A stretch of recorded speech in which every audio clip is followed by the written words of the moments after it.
Olá, seja bem-vindo à segunda aula do módulo 3, pré-produção, filmagem e pós-produção.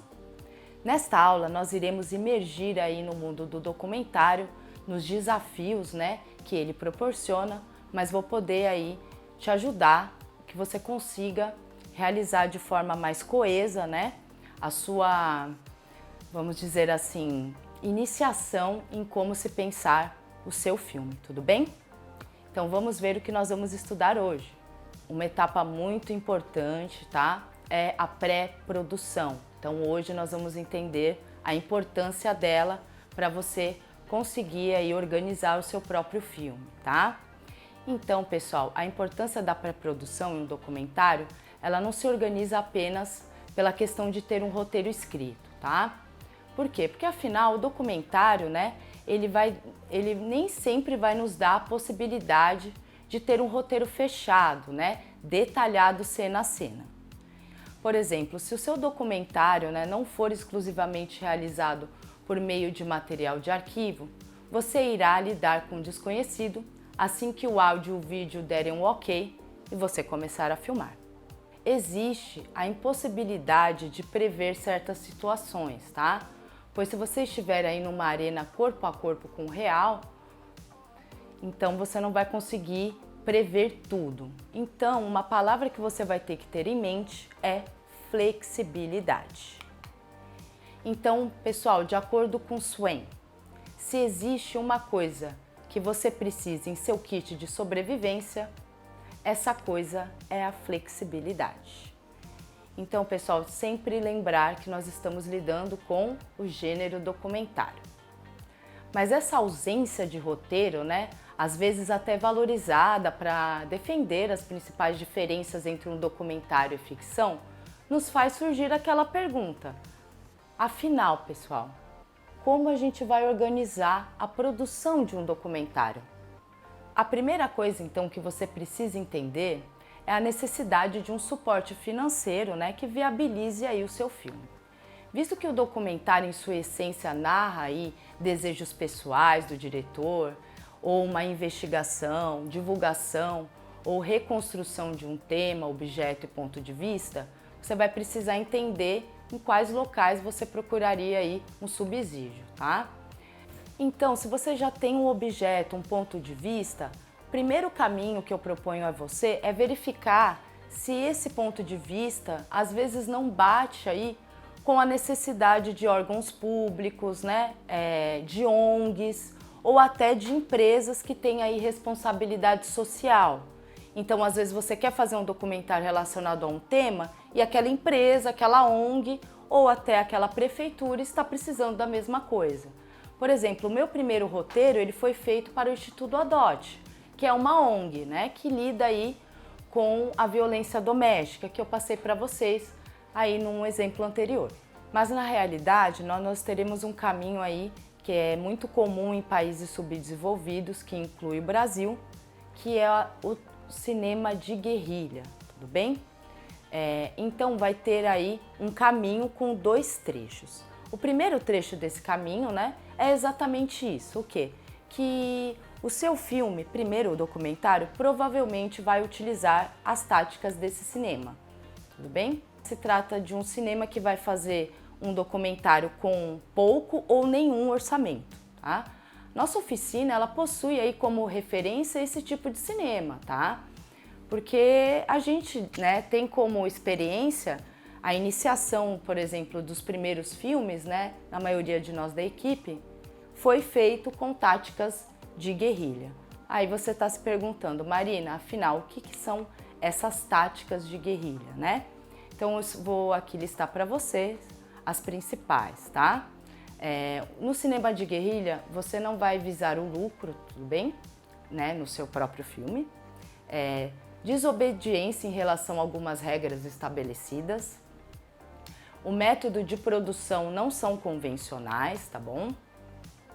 Outra coisa que é muito comum, é a flexibilidade de planejamento. Vai ter a utilização de recursos disponíveis nas próprias locações. Vai ter alta mobilidade e quesitos que eu acho extremamente importantes, que eu acho que faz com que o cinema de guerrilha vai ser distinto de outras táticas, tá? Que é o quê? Equipe mínima necessária, trabalho colaborativo e sentimento de pertença pelos membros da equipe. Quando você tem uma ideia, você vai precisar de uma equipe que abrace essa ideia junto com você e, às vezes, sem um dinheiro no bolso. Então, ao mesmo tempo que você possui poucos recursos aí no cinema de guerrilha, você vai ter em contrapartida uma liberdade de abordagem, vai evitar a burocracia e hierarquias autocráticas, né? Dentro do cinema que a gente chama de mainstream. Quer dizer, você está livre para voar. O filme que eu escolhi para você se chama Escape from Tomorrow, tá? Foi um filme aí feito sem autorização da Disney. Ele é uma ficção, não é um documentário, mas vale a pena aí conferir o trecho que eu separei.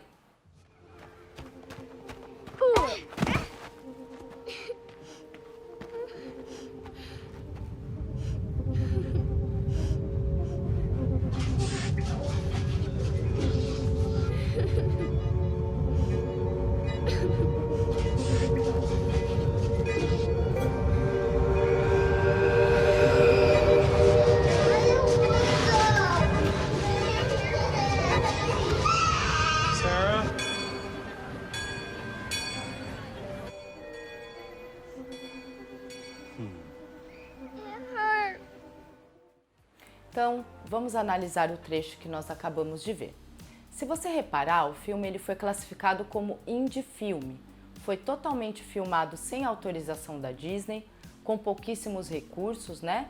Porém, com uma ideia muito bem formulada, né? E com um roteiro de terror muito peculiar e empolgante. Mas aí você precisa entender, né, que o diretor, se ele falasse com a própria Disney, ele nunca teria essa autorização, né? Principalmente pelo teor e o cunho de terror, né, que ele possui, tudo bem? Então o diretor ele já sabia disso, tá?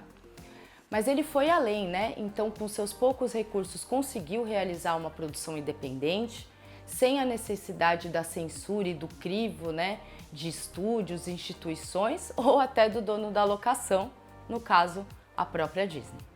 Então, por mais que eles tenham poucos recursos, né, você verifica que toda aquela equipe sabe muito de cinema. Então, às vezes, uma coisa equilibra a outra. Você pode não ter a melhor câmera, mas você sabe o que fazer com ela. Isso é mais importante no cinema. Analise também que o diretor ele escolheu o preto e branco. Então, o filme se inicia dessa forma e vai aí perdurar, né, durante todo o filme. E logo se nota que o roteirista e toda a equipe possuem noção de cinema, em especial o terror. Inicialmente vai explorar todo o cenário, né, bucólico da Disney, mas ao mesmo tempo em preto e branco. Então dá uma série de imagens bizarras, como se algo estranho já fosse acontecer. Então, como se fosse uma Disney meio distorcida. É a partir aí dos 21 minutos que você começa a entender a temática do filme, que é relacionado ao terror, e aí a coisa vai ficando cada vez mais sombria. Cinema de guerrilha é isso, é trabalhar com poucos recursos, mas ter bastante embasamento teórico. Nossa oficina, ela também trata exatamente disso, né?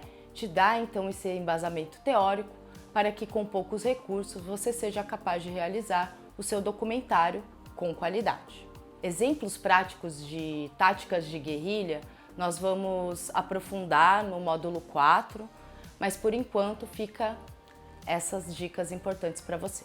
Mas tudo bem, sabemos então que provavelmente o seu filme será feito com táticas do cinema de guerrilha. Então o segundo trecho da nossa caminhada, que eu comentei lá no início da aula, ele vai ser o quê? Organizar a sua pré-produção, ou seja, a sua proposta de filmagem. Segundo Alan Rosenthal, a proposta é, primeiramente, acima de tudo, um instrumento para vender o filme. Ela irá mostrar a sua proposta de trabalho, sua linha de investigação, seu ponto de vista sobre o assunto e todas as suas possibilidades dramáticas. Então, por mais que você de cara não esteja procurando em editais, em ONGs, instituições, o subsídio do seu filme, as informações exigidas por elas tornam um modelo de roteiro de pré-produção. para qualquer documentário que você for fazer. Por quê? Porque quanto mais você responder essas perguntas que eu vou te mostrar, mais fácil você vai conseguir fazer o seu filme. Então vamos conhecer quais as etapas da pré-produção. Primeira, hipótese de trabalho e interpretação. Então, nessa primeira fase, o que você vai responder? Quais as expectativas sobre o universo do filme e o que você irá mostrar no filme, né? O argumento principal. Segundo item, tema e exposição do tema. Qual o assunto do filme? Quais as informações necessárias para que o espectador possa ter acesso a esse universo e como essas informações serão transmitidas para ele? Terceiro item, estratégia de abordagem, estrutura e estilo. Qual a maneira ou quais maneiras mais adequadas para se abordar o assunto? Qual o ponto de vista ou quais pontos de vista são contemplados no seu filme? No seu filme, haverá conflito entre depoimentos? Como serão as suas sequências e de qual forma elas estarão estruturadas? Qual o modelo de tratamento de som e imagem? Cronograma de filmagem, né? Isso é muito importante se a filmagem ela vai contar aí com uma época sazonal, né? No caso, se você for filmar carnaval, quermesse ou dia de aniversário do seu ator social. Outro item opcional é o orçamento, né? A gente falou que é cinema de guerrilha, então você vai fazer um orçamento aproximado do valor do seu filme, né? E é nesse momento que a sua equipe vai provar se realmente está disposta a trabalhar no seu filme, se realmente abraçou a sua ideia, tá bom? Público-alvo, é importante você pensar sobre isso, né? Porque nem todo filme é feito para todo mundo, mas de qualquer forma você precisa saber, né? Eu falo isso principalmente em documentários que são poéticos e observativos, né? E aonde você vai passar esse filme? No caso de filmes independentes, vai ser em sarais, em locais aí culturais alternativos, né? São opções aí de exibição, né, do seu filme.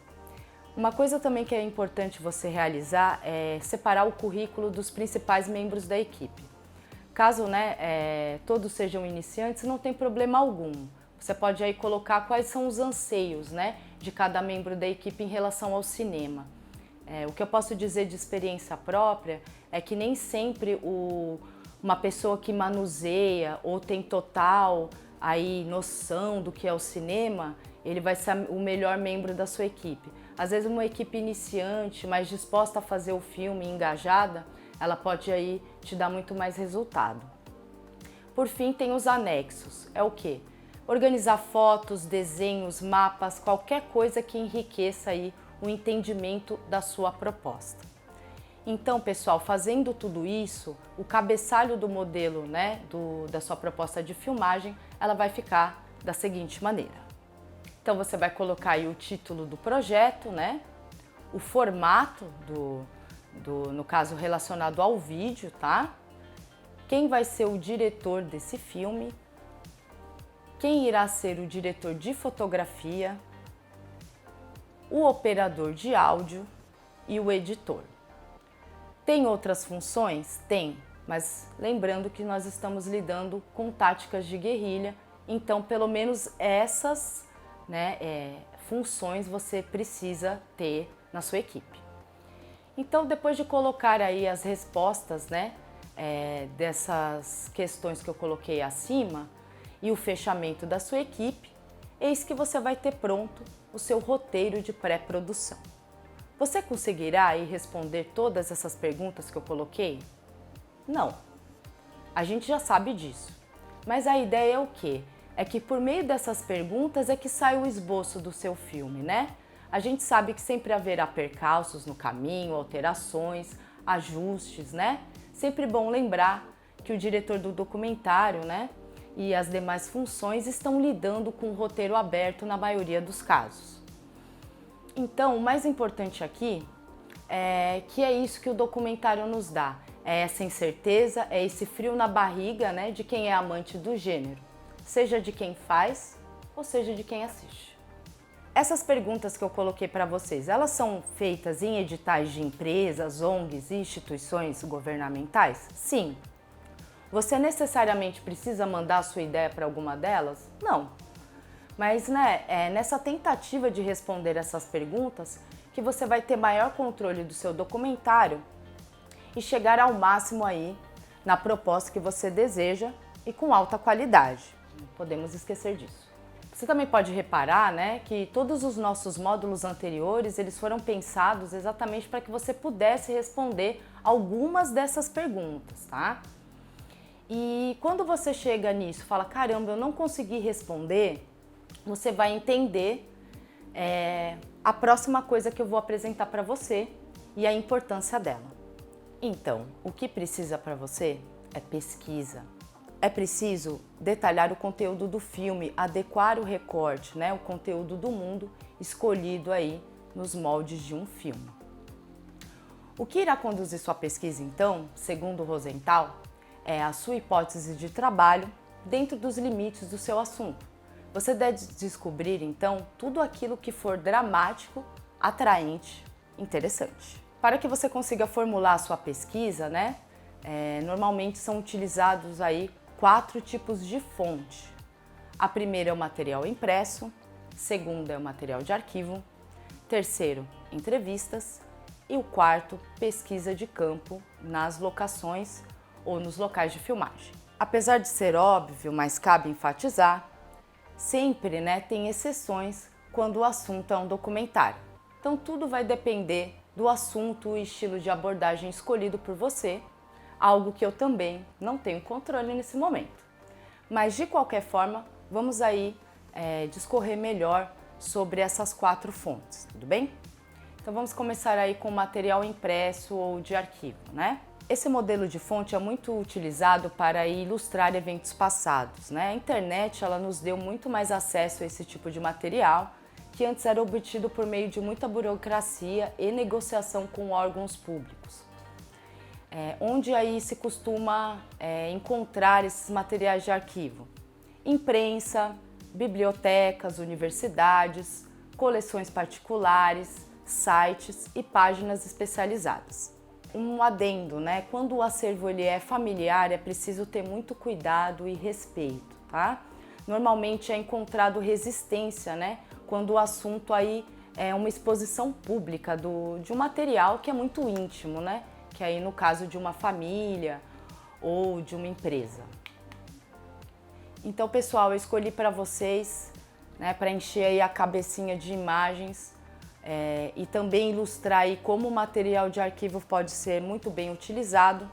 É o filme Ônibus 174, ele é de 2002. Confira um trecho pensando nisso, no material de arquivo. Existiam pouquíssimos policiais controlando essa distância. Não existia nada que impedisse, assim, o nosso acesso ao local. Foi só o tempo de eu tirar a câmera do tripé e sair correndo que a multidão passou por cima, para tentar linchar o Sandro. Eles queriam vingança. Eles queriam levar para casa um pedacinho do Sandro, de repente, sabe? Como um souvenir. Vamos analisar então um trecho que acabamos de ver. Repare como o diretor trabalha com todas essas reportagens televisivas, relacionadas ao sequestro do ônibus. E ele coloca também uma contradição entre a imagem que essas redes de televisão fizeram do Sandro naquele momento, totalmente oposta às pessoas que conheciam ele, os depoimentos delas e também os depoimentos das pessoas que estavam sequestradas. Ônibus 174 é documentário primordial. Se você não assistiu, aconselho a assistir. Outra necessidade importante, que você vai ter é a realização de pré-entrevistas, O que significa isso? Se o seu documentário ele vai ter como base entrevistas, essa fonte de pesquisa ela vai ser extremamente importante. Por quê? Porque vai ser o primeiro momento, entre o entrevistado, o diretor e não só o diretor, toda aquela equipe, que irá compor ali aquele dia de filmagem. Então, vai ser nesse momento que você vai entender primeiro como o seu ator social irá, se comportar diante da câmera. Então, tem que verificar se ele é muito artificial, qual é a sua articulação verbal, isso é muito importante também. Então, você vai ter que esperar um pouco de tudo, quando o intuito e o objetivo é entrevistar alguém. Por quê? Porque diversas coisas inesperadas podem acontecer nesse momento, tá? Uma delas é constrangimento, resistência ou até vezes uma recusa, tá? Por parte do entrevistado. Pode acontecer também uma situação oposta, que o entrevistado passa a fantasiar demais a si mesmo, com o intuito de ter um destaque maior no filme, gerando aí uma grande expectativa em relação à sua possível participação. Então são dois extremos que você vai ter que aí equilibrar.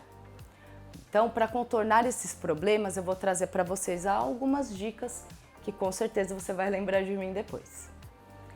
Primeiro, a abordagem ao ator social, ela precisa ser muito cautelosa e bem pensada, tá? De primeira, eu aconselho que você vá apenas com um caderno, tá? Para fazer anotações e um gravador de áudio. Leva ali na mochila uma câmera pequena. Caso você vê que o seu ator social tem uma desenvoltura, que dá ali uma abertura, você pode propor para ele um teste, tá? Deixar claro que isso é um teste, para que você verifique também como ele vai se comportar diante das câmeras, tá? Essa questão do teste é muito importante, por quê?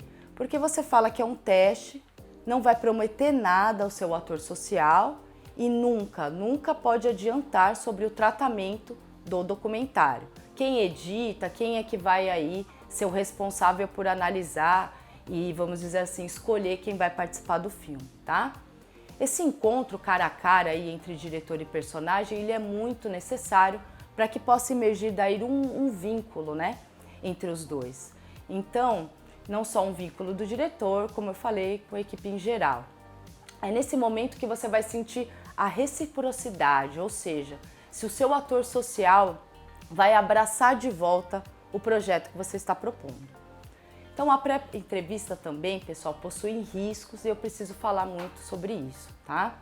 O que acontece? Quando você faz uma pré-entrevista, pode acontecer que no momento, né, que realmente ela irá valer, o personagem ele possa ficar engessado, tentando acessar aquilo que ele falou naquela primeira entrevista e acabar ficando artificial, tá? Outro fator negativo, né, que é importante você ter em mente, é a possibilidade do seu entrevistado dizer assim: ah, como eu falei lá antes, né, se referindo a esse encontro prévio, que no momento da filmagem, né, de que valer, você não quer, né, que o seu espectador saiba que ocorreu.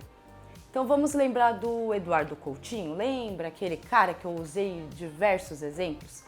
O que ele faz? Ele deixa o primeiro encontro com seus entrevistados com a equipe de pesquisa. Então, quando ele vai filmar, aquele entrevistado vai ver ele pela primeira vez. Então, vai dar aquele ar de surpresa, aquela expectativa nova e assim ele foge, né, dessas duas negativas que podem ocorrer. Mas entenda, pessoal, o que o Coutinho faz bate com as temáticas do filme que ele quer propor. Se você quer, por exemplo, uma aproximação, uma imersão no local ou cotidiano do seu ator social, a pré-entrevista ela é muito bem-vinda e, digo mais, extremamente necessária. Agora, por exemplo, se você procura a naturalidade ao máximo, ela nem deve ser realizada. Então, depende do que, gente? Do tipo de linguagem e abordagem escolhida por você. Por fim, pessoal, e não menos importante, é a pesquisa de campo.